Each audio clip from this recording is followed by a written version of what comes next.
Alors ça, c'est un film de science-fiction avec des robots. Ça, c'est aussi des robots et c'est maintenant la réalité. Mardi 29 novembre, les autorités de San Francisco ont adopté l'utilisation de robots tueurs pour aider les agents de police dans leur quotidien en cas de situation extrême. La police de San Francisco possède déjà 17 robots utilisés pour le déminage ou la manipulation de substances dangereuses, mais aucun ne sert à tuer.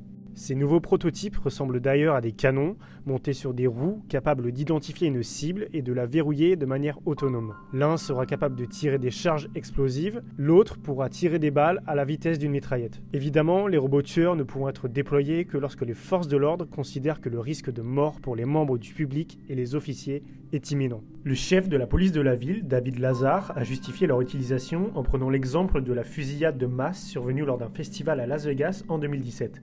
D'après lui, un robot tueur aurait permis de neutraliser le tireur. La police américaine a déjà utilisé un robot tueur pour venir à bout d'un criminel. Ça s'est passé à Dallas, dans le Texas, en 2016. Un robot chargé d'explosifs a abattu un homme de 25 ans qui venait de tuer 5 policiers.